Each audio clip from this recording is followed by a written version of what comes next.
எல்லாருக்கும் வணக்கம். Welcome back to Shabdina's kitchen. இன்றைக்கி நம்ம எந்த ஊரில் கும்பகோணத்தில் இருக்கோம். கும்பகோணத்தில் ஒரு அருமையான கல்யாண வீட்டு பருப்பு ரசம் பார்க்க போகிறோம். இந்த ரசம் பார்த்தீங்கன்னா ரொம்ப சிம்பிளான ஸ்டைலில் இதில் அந்த தக்காளி அது கூட போகிற மசாலா எல்லாத்தையும் ஒன்று அரைச்சி அதுக்கப்புறம் அதை கையிலேயே கரைச்சி அதுக்கப்புறம் இந்த பருப்பை போட்டு வேவசி இறக்கிறாங்க. ஆனால் இதில் முக்கியமாக கவனிக்க விஷயம்னா இல்லை பாசி பருப்பு யூஸ் பண்ணுறாங்க, பருப்பு யூஸ் பண்ணுறாங்க, எதுக்காக யூஸ் பண்ணுறாங்க, அதோட ரேஷியோ என்ன. ஸோ இந்த மாதிரி ரெசிபி நம்ம யூனிக்காக யாருக்கிட்ட கேட்டு தெரிஞ்சு போனால் நம்ம சக்தி கிருஷ்ணன் சார் உங்களுக்கு எல்லாருக்குமே தெரியும். இந்த பருப்பு ரசம் வந்து சாதாரணமாக தண்ணியாக இல்லாமல் அது பார்த்தீங்கன்னு சொன்னாக்கா ஒரு டென்சிட்டி ஒரு திக்னஸ் வந்து அதில் அதிகமாக இருக்கும். அந்த திக்னஸ் அதிகமாக வேணுமாக்கா இந்த ரெண்டு பருப்பையும் சேர்த்து பண்ணால் தான் வரும். இந்த பருப்பு ரசத்தில் பார்த்தீங்கன்னு சொன்னாக்கா நம்ம ஒரு பொடி அடித்து போடுறோம். இதில் பூண்டு, மிளகு, சீரகம் இது மாதிரி பொருட்களை சேர்த்து வறுத்து இதில் வந்து பொடி அடித்து போடுறோம். அந்த பொடி அரைக்கும் போது ரொம்ப முக்கியமாக கவனிக்கிற விஷயம் என்னென்னு கேட்டிங்கன்னு சொன்னால் குறகுறப்பாக அரைப்போம். இந்த குறகுறப்பு தாங்க அந்த டேஸ்ட்டு. அதில் அந்த ரசத்தை பார்க்கும்போதே நமக்கு வந்து அள்ளி குடிக்கணும்னு தோணும்.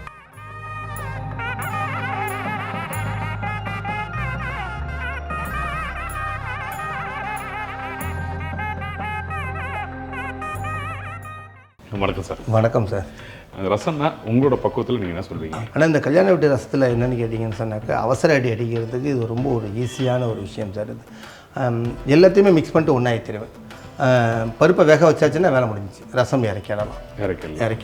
சரி, அந்த பேட்டர்ன் இது. ஸோ எல்லாத்தையும் ஒன்றா வந்து டேஸ்ட் வந்து பட்டைய கலப்பும் சார். நல்லா உறிஞ்சி குடிக்கலாம் சார். உறிஞ்சி குடிக்கலாம். அதனால் கடைசியாக நம்ம என்ன தான் சாப்பிட்டாலும் அந்த ரசத்துக்கான ஒரு இம்பார்ட்டன்ட் வைப்போம். கண்டிப்பாக சார். சரி, அப்போ எனக்கு தேவையான பக்கம் சொல்கிறீங்களா? அவசியம் சொல்கிறேன் சார். அதுக்கு முன்னாடி நம்ம சேனலில் சப்ஸ்கிரைப் பண்ணாதவங்க பண்ணிவிடுங்க, லைக் அண்ட் ஷேர் பண்ணுங்கள். துவரம்பருப்பு 75 கிராம், பைத்தம்பருப்பு 25 கிராம், புளி ஒரு எலுமிச்சை அளவு, தக்காளி 2 நம்பர், கொத்தமல்லி சிறிதளவு, கருவேப்பிலை சிறிதளவு, ஆயில் 25 ml, நெய் 25 ml, மிளகாய் 2 எண்ணிக்கை, பூண்டு 4 நம்பர், சீரகம் 1 டீஸ்பூன், மிளகு 3/4 டீஸ்பூன், மல்லி விதை 1 டீஸ்பூன், உப்பு தேவையான அளவு, பெருங்காய கட்டி சிறிதளவு, வெல்லம் சிறிதளவு, சக்தி மஞ்சத்தூள் 1/4 டீஸ்பூன், சக்தி சாம்பார் பொடி 1.5 டீஸ்பூன், கடுகு 3/4 டீஸ்பூன். சரி, இப்போ தேவையான சொல்லிட்டீங்க. ஃபர்ஸ்ட் நம்ம என்ன பண்ண போகிறோம்? இதில் கொஞ்சம் எண்ணெய் சேர்த்துக்கலாம் சார். இப்போ பெருங்காயம் சின்ன துண்டாக கட் பண்ணி வச்சுருக்கிறேன். சரி, ஓகே. அதை வந்து இதில் போட்டேன் சார். ஸோ கட்டி பெருங்காயம் தான் போடுறீங்க? கட்டி பெருங்காயம் தான். ஓகே. வறுக்கிறதுக்கு இது சௌகரியமாக இருக்கும்.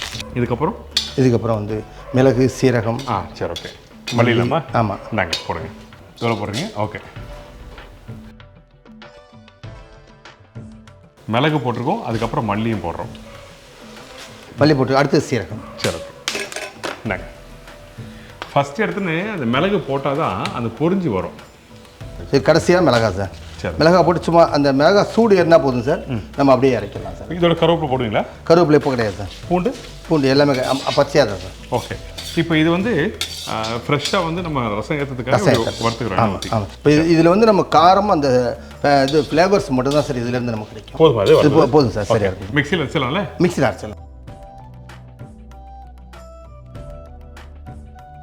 சார். இது வந்து இந்த பக்கத்தில் அரைச்சாச்சு சார். அந்த குறப்பக்கம் கிட்டத்தட்ட ஒரு 80%, 75 to 80% அரைச்சிருக்கோம். ஆமாம் சார். ஆமாம் சார். சரி, ஓகே. இதுக்கப்புறம் என்ன பண்ணுறோம்? இதுக்கப்புறம் வந்து இதில் ஃபஸ்ட்டு தக்காளி. இதுக்கப்புறம் தக்காளிக்கு பிறகு நம்ம என்ன பண்ணுறோம்? அரைச்சி மசாலா. ஆமாம். அரைச்சி வச்சிருக்கேன் அந்த மசாலாவை போட்டுரும். எல்லாத்தையும் நம்ம போட்டுருவோம். ஆமாம். ஆமாம். சரி, ஓகே. உப்பு இந்தாங்க. ஓகே. பூண்டு போட்டுருமா? பூண்டு நல்லா இடித்து வச்சுருக்காங்க. ஆமாம் சார். இந்தாங்க. கருவேப்பிலை இந்தாங்க. இதுக்கப்புறம் ஒரு முக்கியமான வேலை. என்ன வேலை? என் குருநாதர் சொல்லுவார், எல்லாத்தையும் போட்டுட்டு ஏண்டா காலில் உன்னை திட்டின நினப்பு இருக்காடா அப்படிம்பாரு. அப்படி திரும்பி பார்த்தோம் சார். அதை நினச்சிக்க இப்போ அதை பெச அப்படிம்பாரு. அந்த கோவத்தோட பெச அப்படிம்பாரு. எப்படி ஒரு எக்ஸாம்பிள் தர பார்த்தீங்களா? அவர் அப்படி தான் சார் சொல்லுவார். அவர் அப்படிதான் கற்றுக் கொடுத்தாரு எனக்கு. ஓகே. அந்த அந்த அந்த ஸ்பீடு வந்து அதுக்குள்ளே இருக்கணுங்கிறத சொல்லாமல் இது மாதிரி அந்த வேகம் இருக்கிற கோவத்தை எல்லாத்தையும் காமிச்சு நல்லா பசி வச்சிருங்க. ஓகே. சரி, நான் ஒன்று கேட்குறேன். இப்போ இது மாதிரி போடுறோம்ல, போடும்போது எனக்கு பண்ணுறதுக்கு கொஞ்சம் கஷ்டமாக இருக்கேன். மிக்சியில் ஓட்டிடலாமா? எப்படி ஷார்ட்டாக கேட்குற பார்த்தீங்களா? மிக்சியில் அப்படி பண்ணுவோம், அதான் கேட்குறேன். ஓகே, மிக்சியில் ஓட்டலாம். பட் இந்த மாதிரி அது க்ரஷ்ஷாக அது வேறு மாதிரி. அது ரொம்ப மசிஞ்சிடும். ஆமாம். புளி தண்ணி ஊற்றினீங்கன்னா அது ஒரு டேஸ்ட்டு, தக்காளி போட்டிங்கன்னா அது ஒரு டேஸ்ட்டு. புளி தண்ணி டேஸ்ட் உங்களுக்கு பிடிக்கும்னா புளி தண்ணி ஏற்றிக்கலாம். சரி, ஓகே. அதுக்காக சொல்கிறேன் நான். என்ன நீங்கள் என்ன ரெக்கமெண்ட் பண்ணுவீங்க? எனக்கு வந்து தக்காளி டேஸ்ட் நல்லா இருக்கும். தக்காளி டேஸ்ட் அதுதான் எனக்கு தேவை. தேங்க்யூ. கருத்தை கேட்காம விட மாட்டார் தலைவர். புளி தண்ணி ஊற்றியாச்சு. அடுத்தது சார் இப்போ இதை நல்லா கரைச்சி வச்சுட்டோம். இதுக்கப்புறம் நம்ம பருப்பு வந்து வேக வச்சு வச்சுருக்கோம். இந்த பைத்தம் பருப்பு தோரம் பருப்பு என்ன மெஷர்மெண்ட்டில் வச்சுருக்கீங்க? எதுக்காக 2 பருப்பு போட்டிருக்கீங்க? 2 50-50% சார். இது ஒரு கப்புனா அது ஒரு கப்பு, 2 ஈக்குவலாக தான் பண்ணியிருக்கிறோம். சரி, இப்போ அதை நம்ம 2மே சேர்த்து மசிச்சு வச்சுருக்கிறோம். இப்போ நம்ம ஃபஸ்ட்டு இதில் ஊற்றுங்க. பருப்பு தண்ணியாக கொஞ்சம் திக்காக இருக்கும், ஆனால் 2மே யூஸ் பண்ணியிருக்கோம். பருப்போட நம்ம தண்ணி ஊற்றிடுறோம். ஆமாம், தண்ணி வந்து நம்மளுக்கு பக்குவத்துக்கு ஏற்ற மாதிரி நீங்கள் ஊற்றிக்கணும். இதுக்கு மெஷர்மெண்ட் எதுவும் இல்லை. இதுக்கப்புறம் இதில் மஞ்சத்தூள் இந்தாங்க.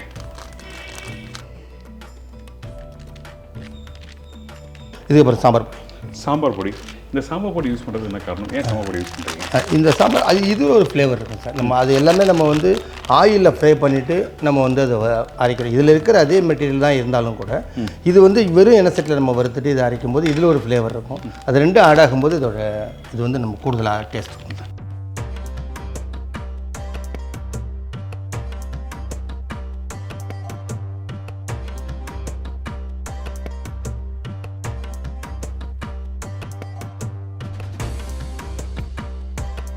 அடுத்தது வெல்லம்.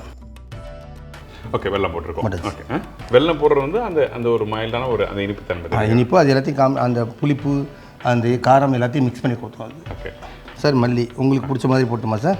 போடுங்க, எனக்கு பிடிச்ச மாதிரி போடுங்க. எனக்கு கொத்தமல்லி கருவேப்பிலைனா அப்படி ஒரு ஸ்பெஷல் எனக்கு.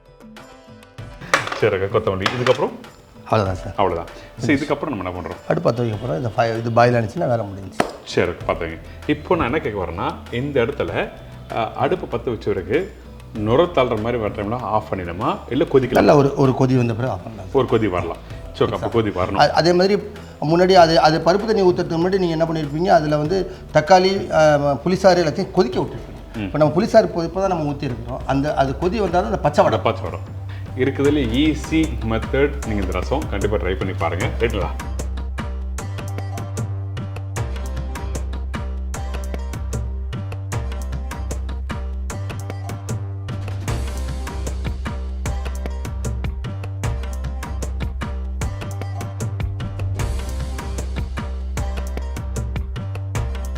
சரி, இப்போ இது நல்லா கொதி வந்துடுச்சு. ஓகே, நல்லா செட் ஆகிடுச்சு. இப்போ அந்த பொங்கி நல்லா அப்படியே அந்த பருப்பும் கொத்தமல்லி தக்காளி எல்லாம் கொதிச்சு மேலே வரும்போது அப்படியே வாசம் பாருங்க, நல்லா வாசம் வந்து வெரி குட். இதுக்கப்புறம் நம்ம என்ன பண்ணுறோம் சார்? கொதிச்சு தாளிப்பு போடுறோம் சார். நெய்யில் போடுறோம். கடுகு, பூண்டு, மிளகாய், கருவேப்பிலை போட்டு தாளிப்பு போடுறோம் சார். சரி, ஓகே. தாளிப்பு போட்டாச்சு. அந்த தாளிப்பு போட்டுன்னு அந்த பூண்டு வாசத்துக்கு கம்மன்னு நல்லா சாப்பிடும் போல இருக்கா சார்? எடுத்து கொடுக்குது. அது போட்ட உடனே அந்த பொரிஞ்சு வரும்போது பாருங்க, வா வேற லெவல். இந்த மாதிரி ரசம் வந்து நீங்கள் ரைஸ் கொடுத்துட்டு உங்கள்கிட்ட பேசுகிறேன் சார். உங்கள் வாசனை கூப்பிடுது. ஆமாம், நல்ல ரசம்னா நல்லா இறங்கும். இது வந்து சூப்பராக நம்ம சாப்பிடலாம். கண்டிப்பாக sir.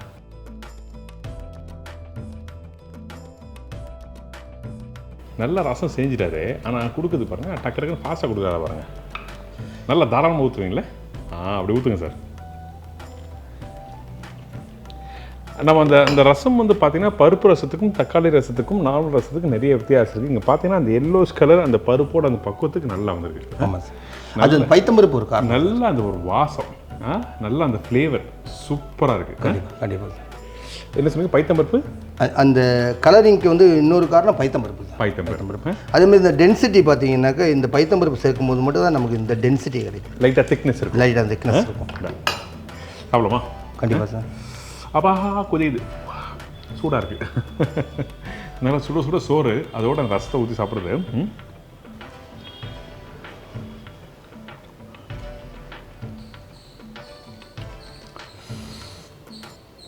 Super. Thank you sir. Class வந்து தேங்க்யூ. ஒரு திருப்தியான ஒரு சாப்பாடு சொல்லுவாங்கல்ல, அந்த இடத்துல அதாவது பார்த்தீங்கன்னா எல்லா சுவையும் சேர்ந்தது ரொம்ப ரொம்ப இம்பார்ட்டன்ட் சொல்லுவாங்க. இந்த இடத்துல அந்த புளிப்புத்தன்மை, இனிப்புத்தன்மை, அந்த பூண்டோட வாசம், அதுக்கப்புறம் இதில் போட்டிருக்க அந்த தக்காளியோட பக்குவம் எல்லாம் சேர்ந்து சாப்பிடுவது வேறு லெவலில் வந்துருக்கு. கண்டிப்பாக அங்கே ஷோ டெஃபரெண்ட் அவங்க எல்லாருக்கும் பிடிக்கும். ஆனால் இந்த மாதிரி ரசம் வச்சுன்னா நம்ம நார்மலாக வீட்டில் ரசம் வைக்கும்போது தொட்டுக்க எதுனா ஒரு துவையல், ஒரு ஊறுகாய், அப்படி இல்லைன்னா பொரியல், கூட்டுன்னு வச்சுருவோம். ஆனால் இந்த இடத்துல எதுவுமே தேவையில்லை. இந்த பருப்பு ரசம் நல்லா சாதத்தை நல்லா போட்டு நல்லா மசிஞ்சு நீங்கள் சாப்பிட்டுச்சிங்க, அது வேற ஒரு ஃபீல். அது வீட்டில் உடல்நிலை சரியில்லாதவங்களுக்கு இது ரொம்ப ஒரு ஆப்டான கிளாஸாக இருக்கும். முக்கியமாக இந்த காய்ச்சல் வந்த பிறகு உடம்பு நாக்க செத்துக்கு சொல்லுவாங்கல்ல, கண்டிப்பா. அந்த டைமில் சாப்பிட்றதுக்கான ஒரு பெஸ்ட். இதோட சேர்த்து இந்த உப்பு நார்த்தாங்க தொட்டு சாப்பிட்டோம்னா சார் வேறு லெவலாக இருக்கும் சார். தேங்க்யூ.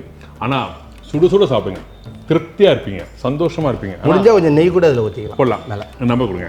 ஓகே, நல்லா இது மாதிரி கல்யாண வீட்டு ரசம் வேணும்னா ஐயாவை பிடிங்க. நான் உங்களுடைய சக்தி கிருஷ்ணன் அருமையான கல்யாண வீட்டு பருப்பு ரசம் கொடுத்துருக்குறேன். சாப்பிட்டு பாருங்கள், செஞ்சு பாருங்கள் முதல்ல, அப்புறம் சாப்பிட்டு பாருங்கள். ரொம்ப ஒரு எக்ஸலண்ட்டாக இருக்கும். இதோட தன்மை, இதோட வாசம், இது எல்லாமே கண்டிப்பாக உங்களை சுண்டி இழுக்கும். அப்படி இழுத்துச்சுன்னு சொன்னாக்கா கண்டிப்பாக நீங்கள் என்னை கூப்பிடுவீங்க. என்னுடைய கம்பெனி நேம் வந்து Shri Vinayaka catering service, number 67, Bhaktapuri தெரு, கும்பகோணம். இங்கே தான் இந்த மெயின் கிச்சன் வச்சுருக்கிறேன். என்னுடைய கான்டாக்ட் நம்பர் வந்து 9443161929. இன்னொரு நம்பர் 9360300884. ரொம்ப நன்றி sir, thank you so much. Thank you sir. இதே மாதிரி நான் இன்னொரு நாள் இன்னொரு ஊரில் ஒரு புது ரெசிபி சந்திக்கிறேன். நன்றி, வணக்கம். See you, bye, take care. Thank you so much.